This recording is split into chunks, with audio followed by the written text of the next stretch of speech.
That's the word, man. Go. So, hey, it's great to meet you. Thank you for taking a minute after the show today. Absolutely.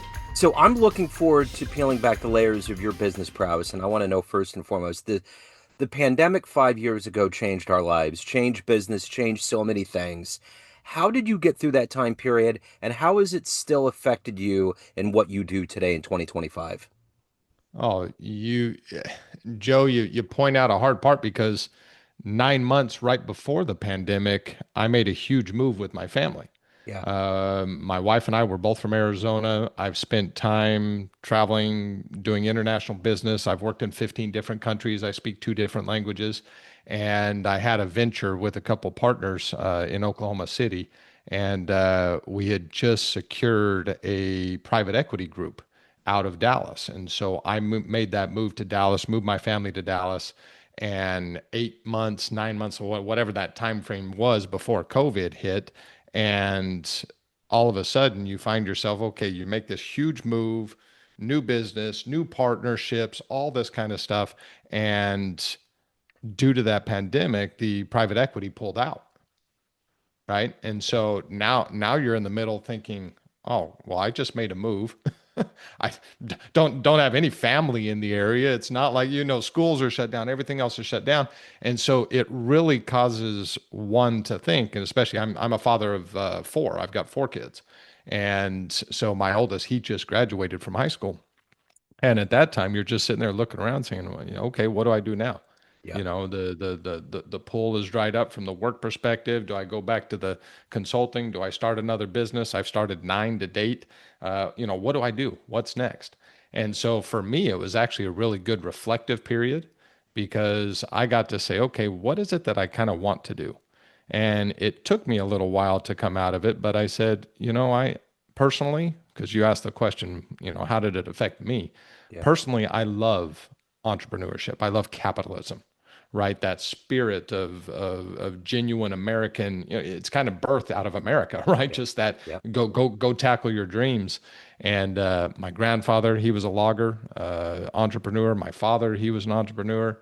And so going from there, I've really had a passion for it. So I just took all those decades of experience and said, "Hey, how do we help SMB owners?" And that's really kind of where I started that next chapter of life for me personally, Yeah. from a career perspective.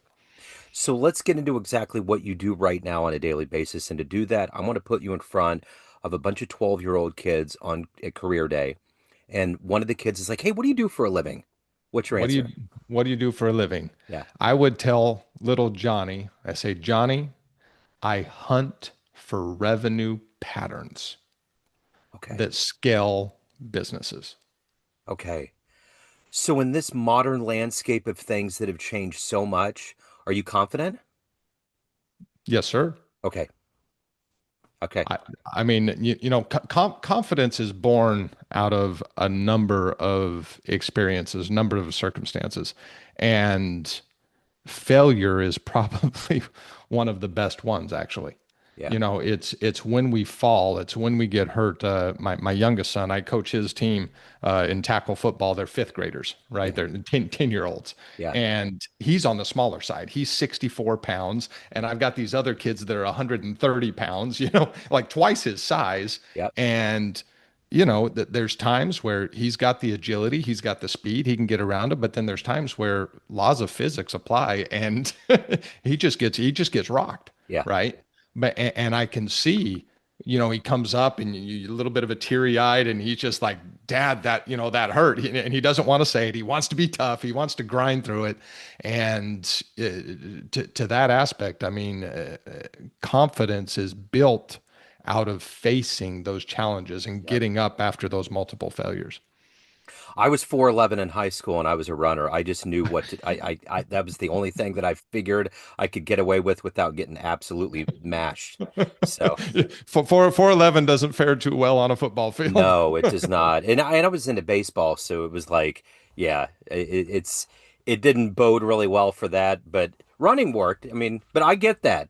I mean, but you do have to face all of those things, and if you do, confidence is that incremental rise up, and it just radiates into everything you do. Yep. Well, hey, baseball, it makes for an itty bitty strike zone. That's it. That's what I'm saying, You right? got lots of walks. Yep, exactly. Exactly. You go steal bases. That's right. There's always a niche. So let me ask you this. What did you want to be at 12 years old? What was your dream job? Ooh, at 12 years old, uh, I was the oldest growing up, and my father was a contractor. And we had always had equipment. I've always been fascinated with equipment, Yeah. big, heavy equipment, dozers and front end loaders and trucks, just crane, that kind of stuff. And so, probably at 12, I was just thinking of myself of just owning a bunch of iron, Yeah. a bunch of equipment. It's just like, yeah, we got equipment that does this, and we got equipment that does this. Just, just cool stuff because you Yeah. look around and most people don't get that experience. Right. Grew up on a small ranch, and so you always had tractors and you always had things, and I always loved what you could accomplish by being on a simple machine. Yeah. I mean that it sure beats digging stuff by hand, right? But Yeah. it's with the right tools we can do a lot of things, and there's a lot of metaphors to that. Yeah, for sure. So take me back to where you were born and raised, and what were these seeds of being an entrepreneur, of seeing business patterns, seeing economic patterns? How did all of these seeds get planted and become who you are today? Oh, take you back, huh? Well, I was about 5 years old, 6 years old, and my grandfather, like I said, he was a logger, northern Arizona, southern Utah area. And I remember I spent a summer with him, and he said, Ryan, I'm going to give you your first responsibility. I said, what's that, Grandpa? He says, wake me up and start the truck. I was like, what? Wake you up and start the truck? What does that mean? Well, when you're going out to the woods and the woods are, 2.5 hours away, you're waking up at 2 o'clock in the morning, Yeah. 3 o'clock in the morning. And through that process, it was responsibility. You had to get up and you had to make the lunch and you had to start the truck. Back then it was old diesels that had to warm up. You had to go through a warm up period. And that aspect just immediately early to bed, early to rise. And when you do that, your mind can be invigorated. There's a whole bunch of lessons to that. So from early on, those seeds were were just part of my life personally. And so it was always get up, go to work, do the things, and come home and have fun with the family. I mean, we always had fun when we got back, Yeah. but you always got done what needed to get done. And my father, no different, serial entrepreneur. He actually never finished high school, didn't even graduate. GED kind of style. If you would have put him on the spectrum, he would have been, I don't know, ADHD, category A type personality, the red, that kind of stuff. But his drive just to continue to just be finding and going and networking, personal talk. So uh, back then, I mentioned my grandfather was a logger. Well, the EPA decided that logging was bad and, for the environment. And my father did the brilliant thing of going and starting a firewood business in Yeah. southern Arizona, Tucson, Arizona, of all things. Yeah. And you think, really? What are we going to do this for? But he did it. We still have it today. 40 plus years later, the business is still there and it's still supplying, restaurants and people and all that other kind of stuff. It's still going. Yeah. Um, but you had to learn how to talk to people. Yeah. You had to learn how to communicate. And there we are, helping customers in the wood yard at 8, 9, 10 years old. And you're just doing this work and serving and helping people. So that spirit of entrepreneurship has always been there. And fast forward, because you asked it, how did they start growing? Well, I cut my teeth in mechanical engineering. I did DoD, Department of Defense, Raytheon Missile Systems. And then I went into EPCM, Engineering Procurement Construction Management. And I was just naturally kind of good with numbers. And the first week I had a firm that recruited me, went, and within the second day I was there, literally from being hired, the owner looks at me and says, you're good with numbers, right? I said, well, I think so. He says, well, good, because our chief estimator has just, he's done at the end of the week. So I want you to sit with him and take over his role. So what? I've never done it. He says, well, you need to learn how to do it. And lo and behold, there started it. And next thing you know, I've got a $250 million project that I've got to run a capital cost estimate for. that's going to go into an NI 43-101 technical report and all this other kind of stuff. And so it's really been stepping stones all along the way.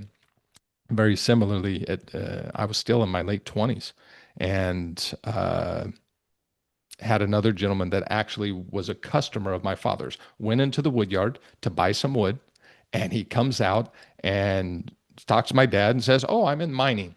And my dad said, "Oh, well, my son's in mining. Maybe you two ought to meet." And so we met, and the owner of the company that he represented, they were 31 years in business, and their VP of business development was retiring. And we had a conversation. He says, "We need someone to replace him." And I'm there. I'm 29 years old. I got two kids with my third one on the way. And all of a sudden I'm, VP of an international firm. Wow. And now you have to make sure that you're feeding people and that you're, bringing business in so that people can keep their jobs. And so that's where I got that international experience where I was going in cold turkey to organizations and doing these audits and doing these evaluations. And it just opened a whole new world of culture, of language, of problems, of challenges, of all those types of things. And that experience has led me to where I am today, to where I can actually go into literally any business and look for these revenue patterns and say, hey, here's one, here's one, here's one, here's one. And I just sat down with a gentleman, his name's Jeff, client of mine. He's got about 100 employees and he's doing about 40 million a year. And he just said, Ryan, I don't know how to grow anymore. So I've done this, I've done this, I've done this. And then they started back in, 1999 is when they started their business. I said, well, let's have a look. And we went through, after a few hours, we found 34 different patterns Wow. that would account for, if executed, that would account for an additional $20 million, a 50% growth. And he's just looking at it thinking, hey, that's my job. That's why I'm here. That's why I'm here to serve, and so you play baseball, right? You Yeah. love baseball. Yeah. So was I. I was third base hotspot, Yeah. and I remember I was in college and I was actually playing on a wood bat league for the Dodgers. And one coach was teaching us, and he was going through, and he brings up this term just out of the blue. He says, radial deviation. Radial deviation. What the heck is radial deviation? Yeah. And, he popped up and he taught me. I mean, you know how it is. You're just turning your wrist so that you're radial deviating the angle of the bat, Yeah. which then creates a completely significant bat speed, Hmm. at the head so that when you strike that ball, there's just that much more power. Yeah. But it was a concept to me. I mean, I'd been playing baseball for years. Yeah. I'd been part of the USA, youth baseball team. I'd been I'd made it to all of these different levels, but it never dawned on me because I never knew. Yeah. It took a coach Yeah. that had seen and experienced it to tell me what it was so that I can see it.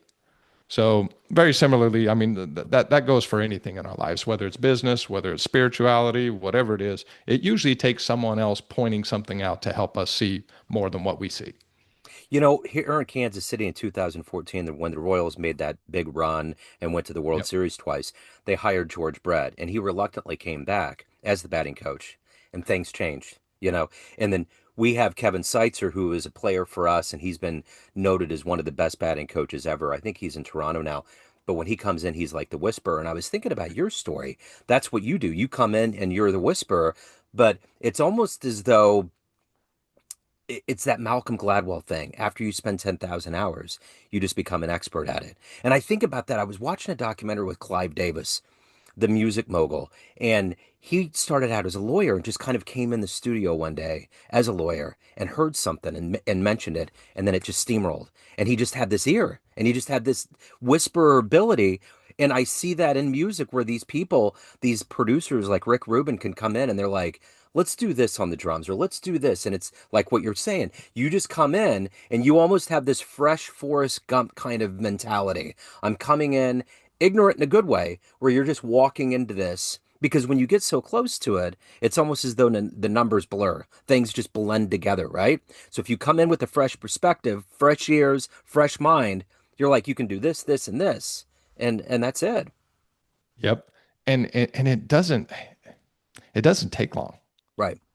I mean, when you look at the statistics, we're currently we're actually going down, but 96 approaching 97% of all SMBs, small and medium-sized businesses, fell before 5 years. Yeah. I mean, that is horrendous. Yeah. I mean, when you think about it, if you know 100 business owners, only 3 to 4 of them will be around 5 years from now. Yeah. All the others are going to have to do something else. Hmm. That and most of it, uh, yes, there's some that probably should that should have never become a business, but there's so many things that could change just ever so slightly, just like that radial deviation. Hey, just make this one little bitty change Hmm. with the angle of your wrist, and your batting percentage will whoo, right? There's just so many little things that can be done in so many different businesses. So let me ask you this. The one thing about being an entrepreneur, and it's clearly a part of your DNA, is risk. What's the biggest risk that you've taken professionally? Oh, Ah, well, I described one of them as part of this process when we made this move. yeah, When you take on a private equity deal where you're taking 15 million from someone else, you have a responsibility, right? I mean, there's a risk associated with that.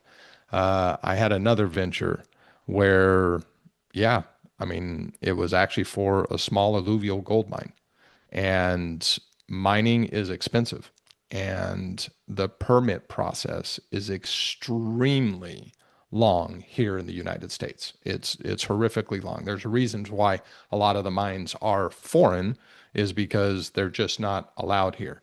I had one small project where you're putting money in, you're putting time in, you're putting money in, you're putting time in just to get a permit, and we were right at the door. I mean, Joe, we even got a letter that said permit will be issued next month. Like we got that letter. And yeah, so I'm thinking, hey, permit's coming in. Look at this. We got it. yeah, And all right, well, I made the mistake of buying equipment in preparation for that permit to come in.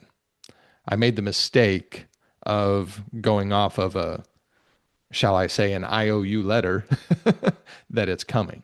yeah, Right? Sometimes as businesses, we do that. We get excited about what's going to happen or what we think is going to happen, and we'll pull the trigger and we'll jump the gun because we want to be prepared for it, as it comes in. And well, August came, the permit didn't. September came, the permit didn't. wow, January, the next August, the next, you know, and all of a sudden I'm strapped with all this stuff. And, this was what, 2015, 2016, 2017, that period. yeah, And it's taxing. One of the biggest taxes, one of the biggest risks to any entrepreneur is on the spouse. yeah, I mean, if we're just honest with ourselves, mhm, it's on our spouses, right? yeah, And my wife is not cut from the same cloth. Both her parents were school teachers, in the admin system, so it was a standard kind of government style job. And you had the 3 months during the summers where family went on vacation and did their stuff, and they just had their normal paycheck, yeah, and risk wasn't involved in their lives. So, as we think about entrepreneurs, calculated risk is necessary. hmm, But if you don't know how, this is one of the reasons my part of my motto is revenue patterns, right? Being able to see and being able to identify what those patterns are, where they're going to lead. Clarity is power. And if you're not clear with certain things, for example, I'll give you an instance. I had just within the last 2 weeks, Sam and Jared both of them in business for multiple years. One has been in business for 6 years. One has been in business for about 8 years, and they're struggling with certain things. And I ask them this one question. This is usually where I typically start. And I say, "What problem do you solve that no one else does?" Well, and then I get this bullet point one, bullet point two, bullet point three, bullet point four. 5 minutes later, I get this oratory of all the things that they do. Yeah. Well, that wasn't the question that I asked. I said, "What problem do you solve that no one else does?" And well, what do you mean? I just told you. I said, yeah, but I fell asleep after about, 15 seconds on it. Yeah. You've got to know what problem you're solving. Hmm. As a business owner, if you're not solving a problem, and I actually just put a post about this whole Cracker Barrel thing. Yeah. You've been watching the Cracker Barrel thing. I mean, what is it? 8% loss, $100 million in market value inside of a week because of a logo. Yeah. Like, okay, what was the change in logo trying to solve? What problem was it solving? Yeah. Was it solving a problem? No, you can't solve internal operational issues by changing your logo. Yeah. Right. You can't solve, what problem are you solving? And specifically for the customer. Yeah. Because if you're not solving a problem, then why are you in business? Yeah. You're just going to beat and so really they're starting places. And when you start in the right way and you travel the right way through the structure and strategy of business, you're just naturally, you're going to find the weeds to where you can pull them, you can pluck them so that the vines can grow the fruit that you're looking for. So, what gets you up every day to do what you're talking about, to evolve, to stay on top of the entrepreneur game, to be at your business best? What is that for you? And to also take care of your soul and your family. What's that combined effort every day for you? Combined effort, well, first and foremost is God. Yeah. Having a study, right? My oldest son, like I said, he just graduated. He's serving a 2-year mission down in Brazil right now.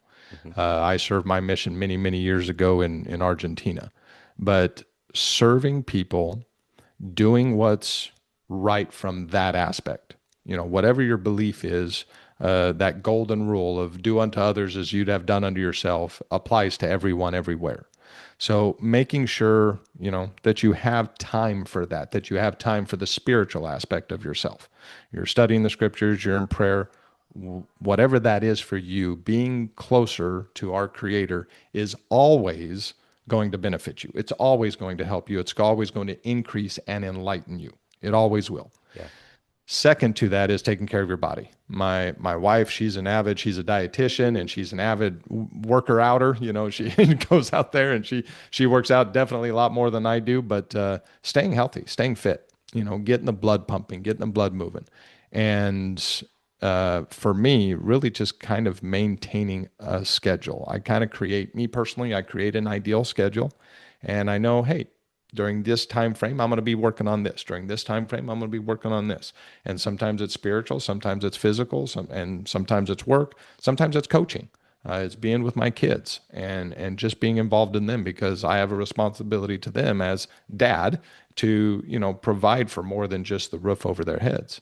And so being able to know that my kids trust me enough to have a conversation with me at night, hey, Dad, did you know this? And they're excited, right? They come home from school and they come give me a hug and, hey, Dad, this happened and this happened and this happened. That's, I can't put into words what that means to be that type of a father, Yeah.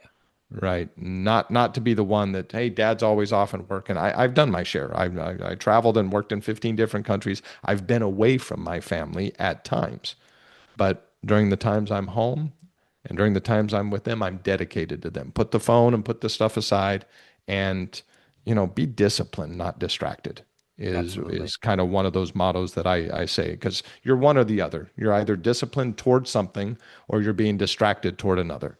Yeah. And that's usually a mental battle in between all of us is to stay disciplined and not be distracted. So let me ask you this. If you were to go into a room of everybody that knows you in a business sense, colleagues, customers, clients, everybody, and you could walk to the middle of that room and tell them a fun story about you. Something like jumping out of an airplane, the best game you ever saw in your life, the first concert, just, on your mission trip, going to a remote area that you're not familiar with. What would be a fun story that you would tell that room to humanize yourself a little bit? Oh, fun stories. There's lots of them. I've jumped out of an airplane. I did do Okay. that. Okay. And that was luckily I did that before I was married. But Yeah. yeah, that one definitely a little bit unique because you're sitting there in idea you think, hey, this is fun. I'm gonna go, I'm gonna go experience this. Uh-huh. And then all of a sudden you're like, okay, I'm getting suited up. And I just watched the video where I've pretty much signed my life away that I could die, You're just like, Uh-huh. and now you're suited up and now you're getting in the plane and you're starting to climb altitude as you're just kind of circling to get high enough for the jump. And you're like, I'm really just going to jump out of a plane and it's up to some nylon above me that Uh-huh. I don't crash at the bottom. And, Yeah. and but exhilarating, Yeah. right? I mean, definitely exhilarating. I did mine because you have to go through different training to do it solo, but I did mine with a tandem so that we could do it. And yeah, it was a lot of fun. We had another friend with us. When you do a tandem, if you're in the front, if you're the front guy and you land, they come in and they butt scoot, kind of like the old cartoons. They come in and they just butt scoot. Because Yeah. if you try and run, if you put your feet down, that second guy topples over you and pile drives you into the ground. Yeah. So they told us over and over and over again, if you're pick your legs up and butt scoot. You literally want to butt scoot. And Yeah. so, I'm lifting my legs up, but we had a friend of ours. He's like, no, he put his feet down, and the moment he did, face plant, and he got drug about, I don't know, probably 20 feet Oh across the no. ground simply. Yeah. So yeah. That's wild. Yeah, I've never done it. I really want to. So hopefully all the stars align, but I think that would be cool to do. So of everything that you've done, accomplished, and evolved to professionally, more than anything else, what are you the proudest of? I am the proudest of my kids and my wife. Yeah. Out of all the things that I've done, I'm the proudest of them. When I watch and see uh, eh, my my grandpa told me a long time ago, he says, just remember, and he's 99, by the way, right now. He's still living. He's 99 years old. He just turned 99 in July. And so he's celebrating his 100th year this year. And, but he says, just remember, you're only one generation away from being forgotten. Yeah. Yeah. And that's, the biggest impact that we can make is not going to be financial. It's not going to be how many community events we attended or what board we sat on to do this and that. It's really going to be the legacy that we leave behind in our children, Yeah. in the youth that come. Sometimes I get home from practice and I'll complain to my wife about some other parent that did this or some other parent that did that because I get frustrated with them sometimes, and then I realize, crap, I coached my first team back in 1998. Yeah. And, it's been on and off for those first years, but I've been coaching regularly at least for the last 16 years, Wow.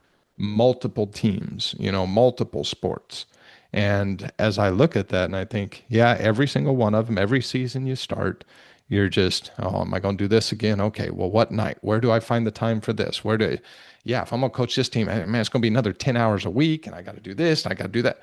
And it's daunting. Yeah. But when I walk around in the community and now these kids that were in little league and now they're in middle school and high school and they see you and they say, "Hey, coach," right? And there's just something about it that when we're having a lasting impact, especially on the upcoming generation, right? We've got to protect them from all those adversarial fiery darts that are just trying to drag them down because there's so many out there, Yeah. especially with social media, Hmm. especially with social media and internets and all that other kind of stuff. So it's definitely our responsibility. And I think our greatest joy when we are successful in helping them not fade away, but actually become the flowers and, bloom the way that they're supposed to. For sure. So if anyone has any questions, they want to reach out, they want to hire you, any other good business, where do they go? My LinkedIn profile is probably the easiest. That one's definitely the easiest. You've got email, you've got phone, all of that stuff there. But definitely that's the easiest way. And the way that works is typically, hey, just reach out. We have a conversation. We see how things fit. I've got a very large network of different business development helps and supports, whether it be in the marketing, whether it be in the sales, whatever it be. So usually we find some way to make it better, other than just being able to hunt those revenue patterns. But there's multiple ways to tap into relationships. Definitely. We'll have all those links in the show notes. This has been wonderful. Thank you, sir. Thank you for your story. Thank you for your time. Continued success. Awesome. I appreciate it, Joe. Thank you. I appreciate it.